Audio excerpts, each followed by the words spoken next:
If you were ever under the impression that graphics in games don't improve, don't worry, it's just you. In the era of 3D gaming, we sometimes get the impression that evolution of graphics has come to a halt. After all, it's been 10 years since the release of Crysis, and the game from Crytek still looks really well, while back in the 90s, almost every year seemed to bring about a revolution. Nevertheless, if you compare Witcher 2 and Witcher 3, you'll see a huge difference between them.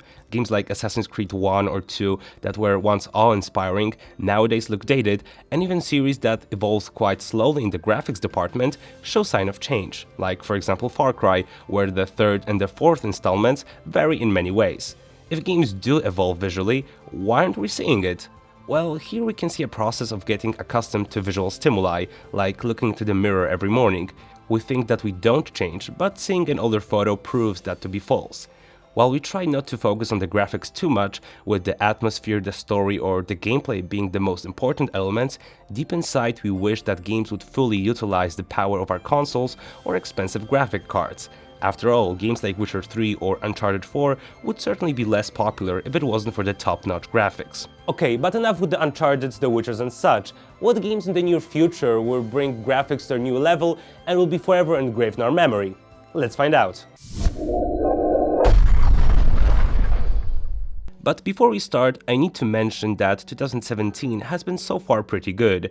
In January we got Resident Evil 7, which looked terrific, and apart from that, turned out to be the first top-shelf game worthy of playing in VR. Later on, in February, we got Horizon Zero Dawn, which was stunning, especially on the enhanced PlayStation 4 Pro.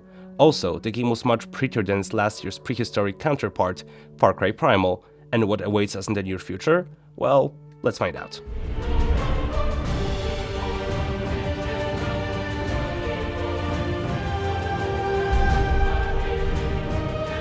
When the first videos of Kingdom Come Deliverance surfaced in 2014, we shared the feelings of amazement and disbelief.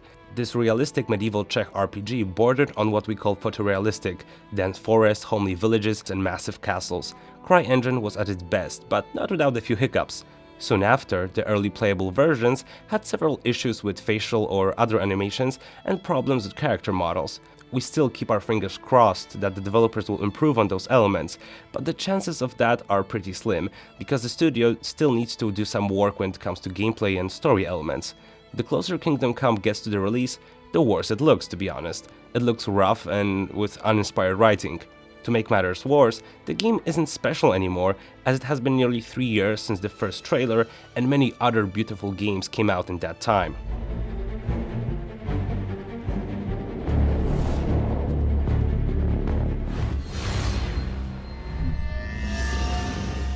Just like Kingdom Come, Star Citizen also has a problematic development cycle. The game is a mystery of sorts, a very ambitious space sandbox with various gameplay elements dedicated to the PC to make the most of the platform. The PC roots of the game can be felt as early as the first videos.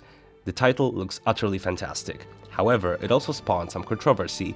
It has amassed over $145 million from the backers, which is more than enough for a AAA budget, while the developers didn't make it in time for any of the promised dates.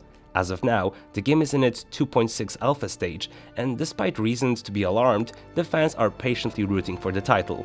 Star Citizen is slowly but gradually taking shape, and the promise of great graphics in every segment of the gameplay, be it in the shooting, space sim, or planet exploring, might just be worth the seemingly never-ending wait. Personally, I'm betting my money on a 2020 launch.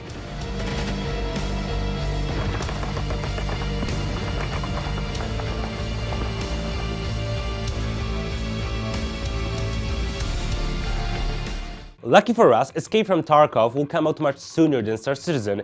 The game that initially seemed to capitalize on the nostalgia for the cult classic Stalker game is shaping up to be something else entirely. Oh, and by the way, it's already playable. In the end, it won't be a typical single-player experience, but rather a hardcore multiplayer title, much like DayZ. Surviving the hostile environment is one thing, but our greatest enemies will be other players, and death will be punished by a complete reset of our character and loss of all equipment. Escape from Tarkov wouldn't get such a buzz if it wasn't for the game's visuals, but so far, it seems that developers will deliver on the promise. Escape from Tarkov is being produced by Battlestate Games, a Russian studio. Central and Eastern Europe are in a way a phenomenon here, often bringing us games dedicated to the PCs. a lack of console restrictions, and a need to optimize several versions for different platforms often results in games that on one hand have quite the spec requirements, but on the other offer a quality of graphics which is a far cry from what we get on home consoles. We still can't speak of photorealism in this case, but that won't stop the developers from using it as a catchy marketing element.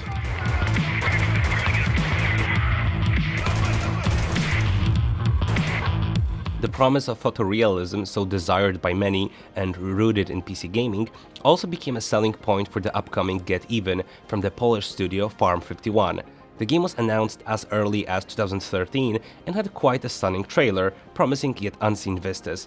It was all based on the then popular technique, photogrammetry, 3D scanning of real-life objects and environments and transferring them into the game world. Sadly, promising photorealism so soon after the reveal and long before the launch of the game can be a double-edged sword. The latest videos from Get Even showcase a game that's a bit clunky and not so pretty as it would initially seem. Once again, we see that what was once considered photorealistic a few years ago now looks, well, normal. A question arises then, will the initial hype for Get Even help the game's sales? After all, Farm 51 is not only fighting for the customer from the homeland of The Witcher, but also for the Western audience. All in all, the West is still dominated by console games, and in that aspect, Sony, or more precisely Naughty Dog, is the one to brag, with the great reception of their latest title, Uncharted 4.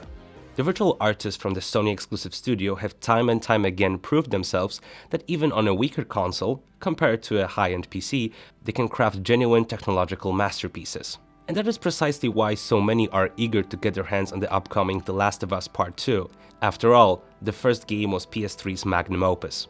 As little as we know about the next Last of Us, we know even less about Crytek, which at some point reigned supreme in the technological field. The entire Crysis trilogy stood out among counterparts in terms of visuals, and it's quite sad to see the German studio lag behind others when it comes to adjusting to current trends. It's worth pointing out that Crytek is desperately trying out everything at once, be it VR, the MOBA genre, or the free-to-play shooter market. It's quite disappointing to be honest, but let's not forget that they were the ones to bring us the CryEngine, which helped other developers achieve spectacular graphics in their own games. I've mentioned Kingdom Come before, but the engine from Crytek will also support upcoming titles like Sniper Elite 3, Prey, or Wolcen. Unfortunately, CryEngine doesn't guarantee that a game will be pretty. What could be seen in middle-market games from the Polish studio CI Games. Both Enemy Front and Sniper Ghost Warrior 2 were quite primitive and were far behind the competition. And that is precisely why some of us are so hyped for Wolcen, Lords of Mayhem, a constantly evolving hack and slash, which, while still in its early access stage, is one of the most stunning games with an isometric point of view. Wolcen has quite a chance to make a mark for itself because as of now, the hack and slash genre is stagnating to say the least. Diablo 3 isn't expanded in the way fans would wish, and Path of Exile, despite being quite good and above all else free to play, is lacking in the technological department.